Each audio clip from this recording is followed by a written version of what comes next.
মোবাইলে ঘন্টার ঘন্টা ল্যাংটা মেয়ে দেখা, এটা হলো এক আড্ডা পিটা। আর এক আড্ডা পিটা হলো দোকানে বসে চলছে এর বদনাম ওর বদনাম, আর ইয়াতে টিভিতে ল্যাংটা মেয়ে নাচছে, আর সব বসে আছে মুরব্বীরা এসার সালাত আদায় করে। এরা মুরব্বী ছি ফু। ওকেই জিজ্ঞাসা করেন যে আপনি ভালো মানুষ। আমি আব্দুর রাজ্জাক বিন ইউসুফ, আল্লাহ মাফ করা, আমার জীবনে কোনোদিন চায়ের স্টলে বসিনি, জীবনে কোনোদিন। 16 বছর আমার ছাত্র জীবন, 37 বছর চলছে শিক্ষক জীবন। 88 আগস্টের 20 তারিখ রোজ বুধবার বিকাল 3টা থেকে আমি শিক্ষক। আমি কোনোদিন চায়ের স্টলে বসিনি। আমার মা বলতো, 1 দোকানে বসিও না, 2 প্রাইভেট পড়ায়ও না, 3 কারো সাথে বন্ধুতালি করো না, 4 দাওয়াত খায়ও না। নাচল মাদ্রাসা থেকে পায়ে হেঁটে রহনপুরে এসেছে, এই দৃশ্যগুলো আমার খুব মনে আছে। ওই স্টেশন থেকে এই স্টেশনে ট্রেন লাইন দিয়ে অনেক কয়েকদিন এসেছি। এসব এলাকার সাথে আমি খুব অতপ্রতভাবে জড়িত। আমি আপনাদের অন্তর থেকে ভালোবাসি। মিথ্যা সাক্ষী পৃথিবীতে 3য় মহাপাপ। জজ জানে না ঘটনা কি, এমনিতেই চলছে। উকিল জানে না ঘটনা কি, যে যেমন টাকা দিয়েছে তার তেমন কথা বলে। কথা বলা যখন শেষ হয়ে যাবে তখন সব নিজ নিজ টাকা নিয়ে বাড়ি চলে যাবে। সাক্ষী নিজেই জানে না ঘটনা কি, যে জেলে আছে সেও জানে না ব্যাপারটা কি। আমি কেন জেলে? আরে আমি তো সেদিন ছিলাম রংপুরে। এর নাম ক্ষমতা। বেশি ক্ষমতা দেখায়েন না। সময় 45 মিনিট। সময় কত? 45 মিনিট। জুলুমের ফলাফল এইটা, অন্যায় অরাজকতা অবিচারের ফলাফল এইটা।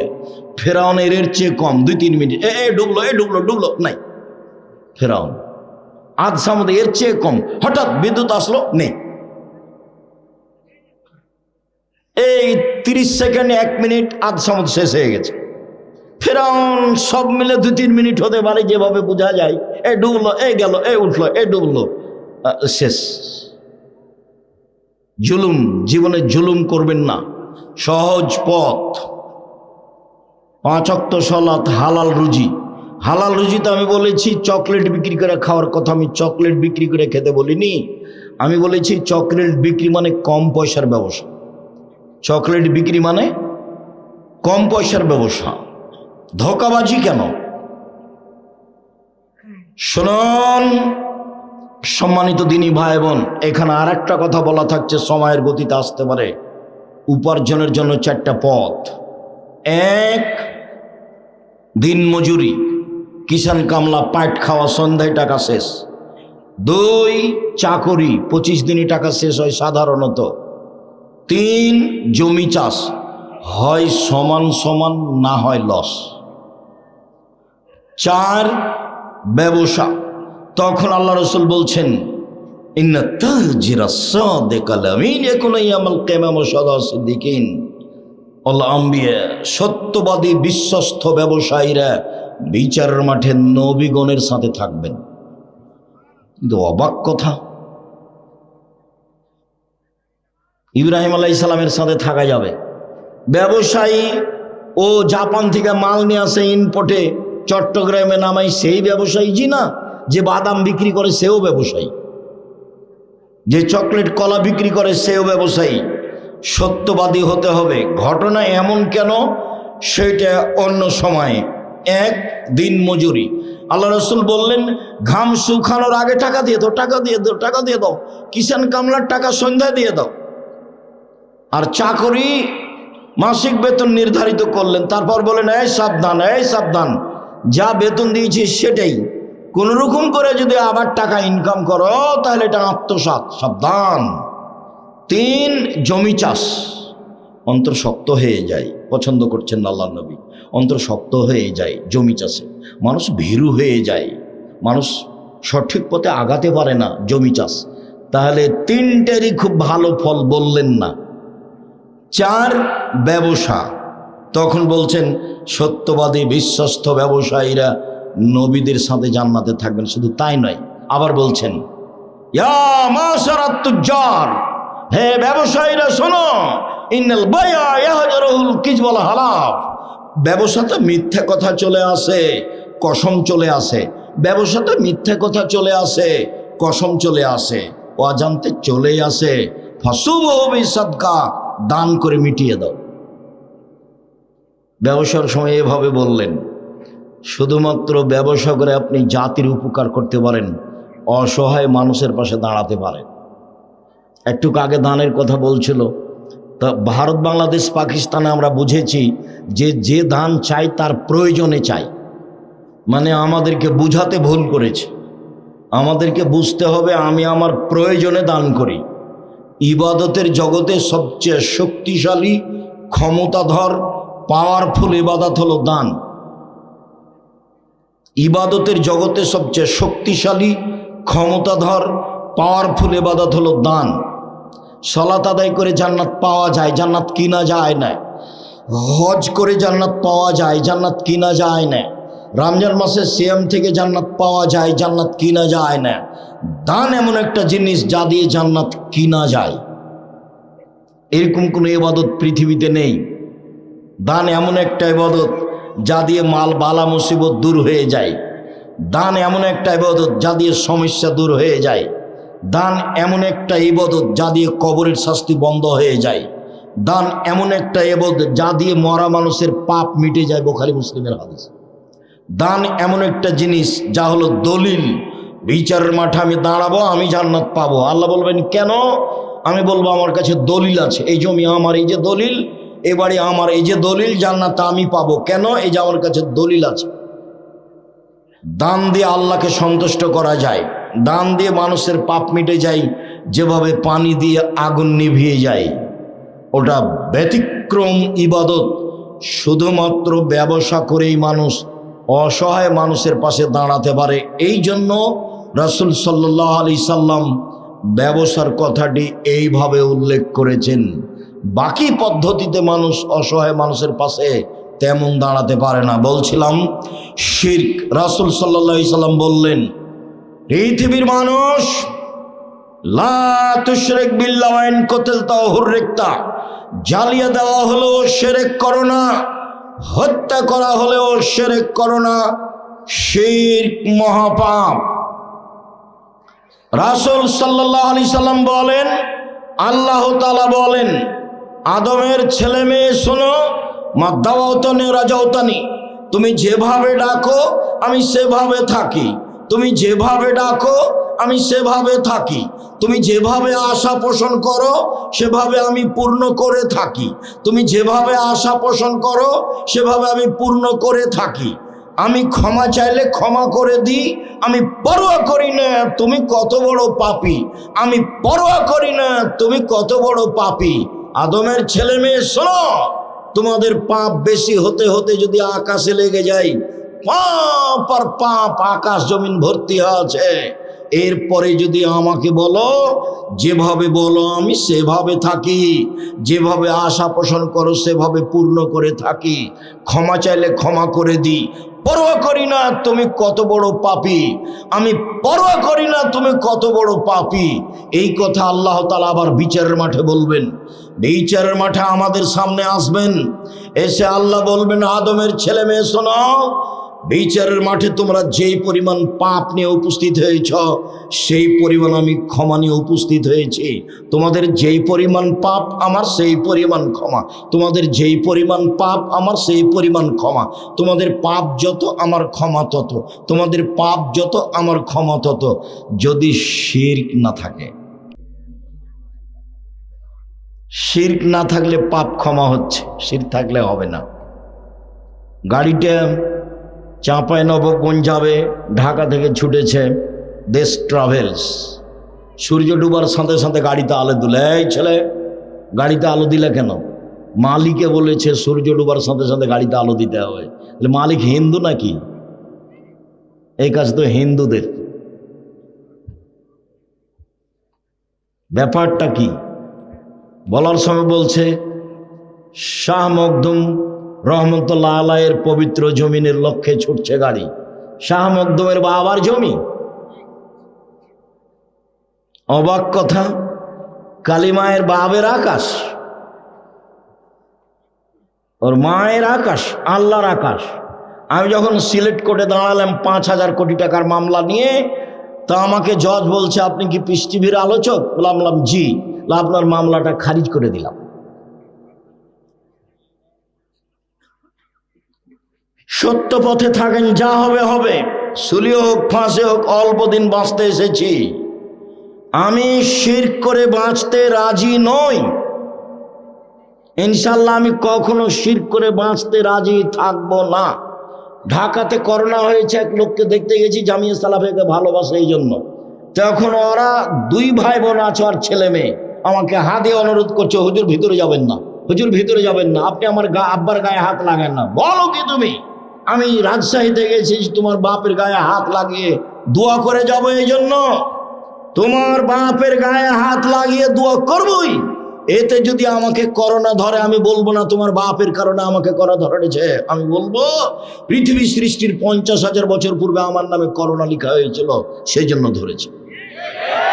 আমি তো এইটা বিশ্বাস করি, রাসূল সাল্লাল্লাহু আলাইহি ওয়াসাল্লাম বলেছেন মানুষের 4টে জিনিস লেখা আছে পৃথিবী সৃষ্টির 50,000 বছর পূর্বে।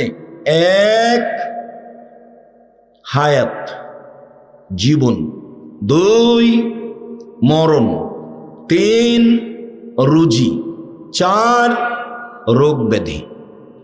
সেই দিন যদি আমার করোনা লেখা হয়ে থাকে, তাহলে আজকে আমাকে করোনা ধরবে যদি আমি পাথরের ভিতরে ঢুকে থাকি তবু। আর যদি সেদিন লেখা না হয়ে থাকে, আজকে ধরার কোনো প্রশ্নই আসে না। আমি ইসলামকে এইভাবে বিশ্বাস করি, স্বামীকে করোনা হয়েছে, স্ত্রীকে করোনা হয়নি, দুইজনে একসাথে আছে। আর যার করোনা হয়েছে সেই খাওয়ার পরে ফেলে দিচ্ছে, যে ফকিরে খাচ্ছে, ওকে করোনা ধরে না। আর আমি নাকি ওর গায়ে হাত দিলে করোনা ধরবে, অবাক কথা। সতর্কতাই যদি করোনা না ধরতো, তাহলে ঢাকা ফিউচার পার্কের মালিককে করোনা ধরতো না। তারা তো দেশের পানি খায় না। এটা হিসাব নিকাশ কিছু আছে? বোনাইয়া, শিরক করোনা, শিরক মহাপাপ। লোকমান হাকিম বলেন কিভাবে ছেলে মানুষ করতে হবে। আব্বু আকিমিস সালাহ, সালাত আদায় করো। ওয়া'মুর বিল মারুফ ওয়া নাহি আনিল মুনকার, ভালো কাজের আদেশ করো, মন্দ কাজের নিষেধ করো। পিতা ছেলেকে বলবেন আব্বু সালাত আদায় করো, ভালো কাজের আদেশ করো, মন্দ কাজের নিষেধ করো। তার মানে ছেলে মেয়েকে ভালো কাজ জানতে হবে, মন্দ কাজ জানতে হবে। বাপি জানে না ভালো কাজ কাকে বলে, মায়ও জানে না ভালো কাজ কাকে বলে। চাঁপাই নবাবগঞ্জের নীতিতে বিবাহ দিয়েছে, কত কি বৈঠক করলো, কত থুবড়া আর কর্কট ক্ষীরকাচি আর কত আমাটা আর কত বরমতা। তারপরে হঠাৎ একদিন ছেলে হয়েছে, তাই ও বাপ, তাই ও মা। জীবনে 2 দিন কানে জানে না বাপ মা কাকে বলে। চলেন আজকে সিরিয়াল দেখাবো ধারাবাহিকভাবে।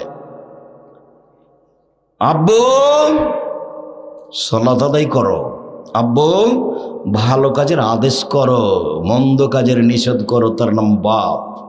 আমার ছেলে খুব ভালো, আমার ছেলে খুব ভালো, গোল্ডেন পেয়েছে, আমাকে বড় ডাক্তার করা লাগবে। ওর উদ্দেশ্যই খারাপ, ওর উদ্দেশ্য সে টাকা ইনকাম। ও দেশে অন্যায় দেখতে পায় না, অবিচার দেখতে পায় না। গাড়িটা যখন ওই ইয়ের দিকে, কনসার্টের দিকে যাচ্ছে, মহানন্দার উপরে ব্রিজ, ও টাকা নিচ্ছে কেন? কদিন যে বন্ধ থাকলো, কে টাকা নেয়? কেন নিবে? চাঁদাবাজি করে খাও, হিসাব পাও না কেন? দাগাবাজি করে বেড়াও, জুয়ার চুরি করো কেন? রাহাজানি করো কেন? অবিচার করো কেন? অন্যায় করো কেন? পৃথিবী অনেক বড়, নিজে উপার্জন করে নিজে খাই। আরে দিন মজুরি করে খাবো, তাতে কি আছে? মানুষের বাড়িতে কাজ করে খাবো, অরাজকতার সাথে আমি নই। দোকানে বসে আড্ডা পিটতে রাজি নই। এশার সালাত আদায় করে বাড়িতে গিয়ে ঘুমিয়ে যাব। দোকানে বসে আড্ডা পিটবো কেন? দোকানে বসে আর একজনের বদনাম কেন? তোমার জীবন 16 আনাই মিছে, মনে রেখো। তুমি, তোমাকে দেখলে আমাকে ওই পদ্য বলে মনে হয় যেই পদ্যে বলা হলো, বাবু বলছে মাঝিকে, মাঝি চাঁদ কেন বাড়ে কমে রে? মাঝি বলছে ওইসব কি আর আমি জানি? আরে দেখি তোর জীবন 4 আনাই মিছে। মাঝি এসব হয় কেন রে? আমি কি জানি? দেখি তোর জীবন 8 আনাই মিছে। মাঝি বল না এসবগুলো কিভাবে হয়? আমি কি আর জানি? দেখি তোর জীবন 12 আনায় মিছে, বাতাস উঠেছে, নৌকা হিলে উঠেছে। মাঝি বলে, বাবু সাঁতার জানো বাবু? তো বাবু বলছে, না রে মাঝি না। মাঝি বলছে, এখন বাবু তোমার জীবন 16 আনায় মিছে, তোমাদের বাপ বেটার জীবন 16 আনায় মিছে। আমি আব্দুর রাজ্জাক বিন ইউসুফ বলে গেলাম, জীবনে কিছু করে গেলে না তোমরা, শুধু মানুষের সাথে অন্যায় অবিচার করে গেলে। দেবীনগরে আমার ক্লাস ফ্রেন্ড আব্দুল হাজির চেয়ারম্যান হয়েছে। তো বলছে, আব্দুর রাজ্জাক, তোর গ্রাম দিয়ে যে রাস্তাটা তোর বাড়ির উপর দিয়ে যাবে, ওখান দিয়ে তো কি করবি? বলছে, এক কাজ কর, যখন আমাদের বাড়ির সামনে যাবে তখন রাস্তাটা আমাদের জমিতে এইভাবে নিয়ে চলে যাবে, যে আবার ঘুরে এসে এভাবে যাবে। তা হাসছে, বলে এইভাবে বলছিস কেন? বলে কোনো সমস্যা নেই, ও করে দে। আর যদি মনে করিস যে 5 জনকে জিজ্ঞাসা করে করব, তো এই এন্তাজ মেম্বারকে বলিস, যেটা বলবে সেটা করিস। বলে তোরা আসবি না, ওসব কাজে আমি যাই না। ওই সামাজিক এসব নোংরা কাজে আমার মুখের উপর আর একজন কথা বললো, এটা আমি জানি। ওদের যেটা ভালো লাগবে দখল করে নিতে বল। আমার ভাগ্নি বলছে যে ওরা বলছে, তুমি চুপ থাকবে, যা করবে করে নিবে। সম্মানিত দিনী ভাই বোন, জীবনে প্রতিশোধ নিবেন না, সফল হবেন।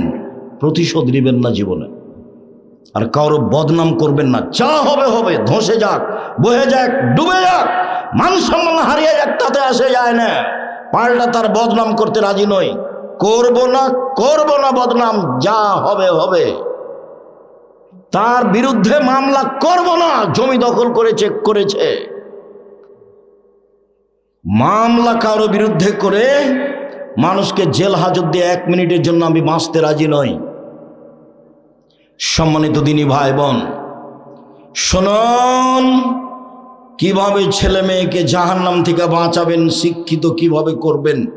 এবার শুরু হয়ে গেল, একসাথে বাপ মা জিম্মেদার। একই ভাষা আল্লাহ রসুলের মুখের, একসাথে মাও জিম্মেদার, বাপও জিম্মেদার, বাপও জিম্মেদার, মাও জিম্মেদার, একসাথে একই ভাষা। চলেন দেখি কয়েকটা। আবু হুরায়রা রাদিয়াল্লাহু তাআলা আনহু বলেন, রাসূল সাল্লাল্লাহু আলাইহি ওয়াসাল্লাম বলেছেন, কুল্লু মাউলুদিন ইউলাদু আলাল ফিতরা, প্রত্যেকটা ছেলে মেয়ে নিয়ে ইসলামের ধারণ ক্ষমতা নিয়ে জন্মগ্রহণ করে।